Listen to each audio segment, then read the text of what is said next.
One of the topics I've always avoided like a plague is the topic about end times. And for some weird reason, in the last few weeks, it seems to have followed me around. I had a discussion about it a couple of weeks ago with a few people, and then since then, either somewhere I go, people are talking about it, or I see something similar to it. And when things chase me around like that, I tend to take a closer look. So I did that. I took a closer look.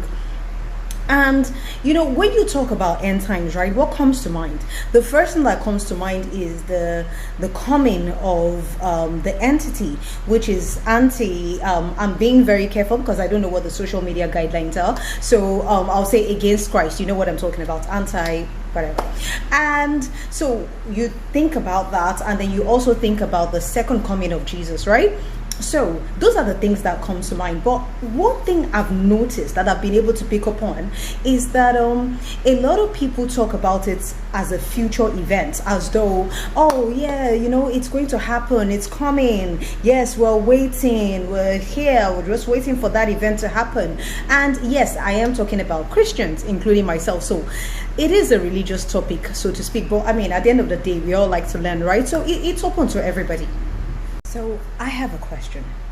Do you think we should be praying the second coming of Christ into fruition?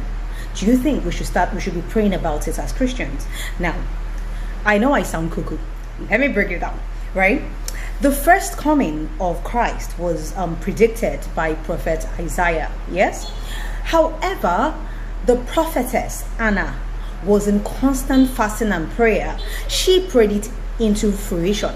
She was in constant fasting and prayer about it. She was praying, and to the extent that when she saw Jesus, she said something along the lines of, okay, so I can rest now, like that which I've been praying about has actually come to pass. So do you think it's something we should be praying about? Now, let's refer back to the Bible, right? And we'll talk about the signs of the end time. So I wrote it down, so bear with me. I'm just going to read it out. So number one, war on a large scale. That's nations are going to be against nations. Do you think that's happening already? Hang on. Number two, famine. Number three, great earthquakes. Number four, disease, epidemics. Now, if you can't think of anything, think of COVID. Number five, crime. Six, deterioration of attitudes, right? Seven, breakdown of family. 8, diminished love of God. Now, there's so much more, but where's the lie? Where's the lie in all that? If you look around today, if you look at young women today, nakedness is the order of the day. And I'm not just talking about women. When you talk about everyone, people hate morality. In fact, the more upright you are, the more people hate you. Now, there's a movie I've watched like a zillion times, right? And I still don't get tired of watching it. It's called The Mummy. Now, I watch it a lot because I'm a sucker for Egyptian mythology, right? However, every time I watch this movie, it reminds me of the end times. It reminds me of, it's like, for me, it's like a depiction of the entity, the against Christ, anti, you know what I mean? Anyway, so it reminds me of that entity. Now, let me just do a quick recap of that movie, right? It's about an adventurer that traveled to Egypt with like a Liberian, a lady, and this lady later became his wife, right? So they mistakenly woke up a cursed high priest that has been dead for like thousands and thousands of years, right? So they mistakenly awakened him. Now, what he wanted, so as soon as he woke up, he wanted to wake up his long lost love as well, that had been dead as well for 1,000 years, and then take over the world or Egypt or whatever it is. Now, when this entity was awoken, it was a skeletal being. It was like a skeleton. So what it did was it would generally feed on people, right? And then as it fed on people, it would grow and become a whole being from there, right? One thing that was significant is that whenever it wanted to attack a mass of people, right, it would open its mouth and then pour out from its mouth thousands and thousands of flesh-eating bugs that will settle on people and eat them up, right? Now, here's the thing. Why do I need to come to the world as a whole being when I can spread myself in bits amongst people? Right? Now, I can spread a bit of hate in this place. I can spread a bit of envy here. I can spread a bit of wrath here. I can spread a bit of greed. I can spread a bit of, and make people go completely crazy. When I can spread evil all over the world and grow from there, whilst the Christians are sitting, waiting, cross-legged, waiting for a future event that is yet to happen. Now, please don't get me wrong. I'm not saying I'm right. It's just a thought. If the Bible says it's coming, then it is true. You may never add or take away from the word of God. However, until then, the Christians can be deceived that the events they are waiting for is yet to come, is still coming in the future, when the party started a long time ago. However, they're waiting for the trumpet to sound, right? They're waiting till they hear the band playing the music, when in reality, it's actually a silent disco. You know what a silent disco is, right? Okay, I hosted a few of those. Now, what a silent disco is, right? It's a party, and then you have about 3 or 4 DJs, right? So one DJ can be playing blues, another DJ is playing rock, another DJ is playing rap, another DJ is playing R&B, or whatever it is. Now, once you get to the party, they give you your headphones, yes? So you walk into the party and then you tune your headphones to whatever DJ you want to listen to. Now, for somebody that knows nothing about the party, if you just get to the party, you see everybody just moving, but you can't hear any music. They're listening to their own music. So somebody walks past you and, they're doing this. Another person walks past you and they're like this. Another person walks past you and they're like... So you don't know what's happening. You're just there and thinking everybody's gone absolutely bonkers. Everybody is dancing to the beat of their own drum, right? They're hearing the music, but you can't. They can hear the music saying to them, go naked. Go naked, go naked. The more naked you are, the more of a Gen Z body you are. And they go naked, right? And everybody, they post the pictures and everybody's like, oh my God, we're your noodle fryers, Gen Z body. And it encourages them to do more. They can hear the music saying to them, sabotage your friend for money. What's the big deal? As long as you're rich, that's what everybody cares about. And then they're driving big cars and nobody bothers. You're looking at this person and there's nothing they're doing that can justify the lifestyle they live. But as long as you're rich, nobody cares.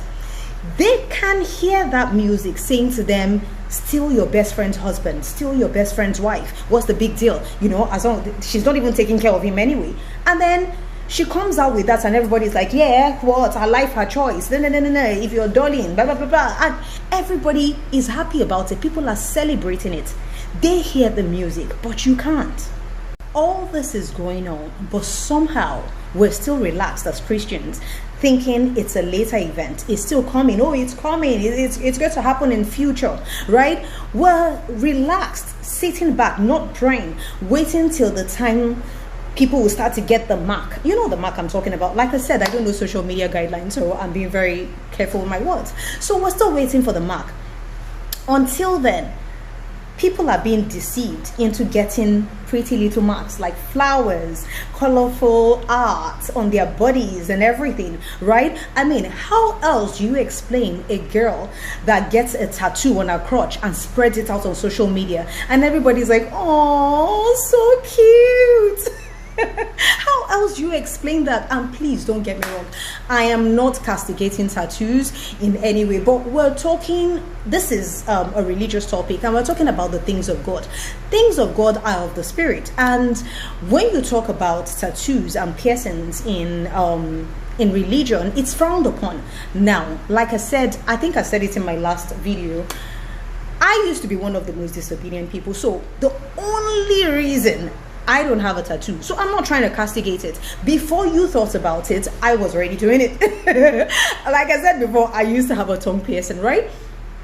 Only reason I don't have a tattoo is because I was gonna get one. Myself and my friend were planning to get one, right? It was those times when low-rise jeans was in vogue and crop top. So I wanted to get a lion head. I think she wanted to get the same thing as well.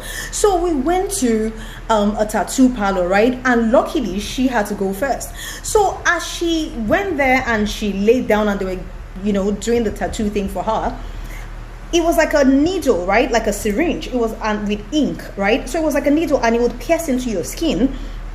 And disperse the blood into your skin, and that's how the color comes up. That stuff has your blood. You know that, right? When you do it, blood comes out. Obviously, like when you're being pricked with a needle, you get blood, right?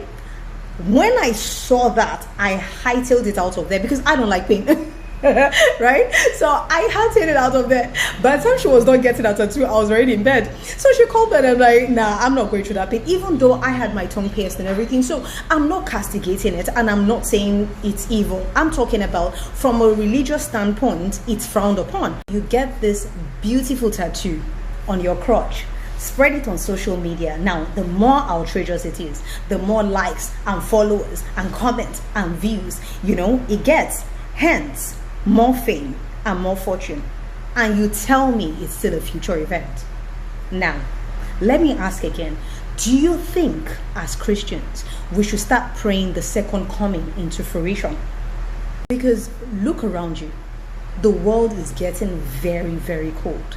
You see, people don't care anymore. You see somebody has an accident, instead of helping the person, you can literally see blood gushing out. People pick up their phones and they do videos. It's more about likes now. Do you understand? People are picking up their phone and doing videos as opposed to actually giving them a helping hand or rushing them to the hospital. Nobody cares anymore. The world is getting very, very cold. Now, if the trick of the negative is to spread seeds of themselves and let this evil start to grow all over the world, don't you think it's time for pro-Christ Christians to wake up from their slumber, uncross their legs and get to praying, right?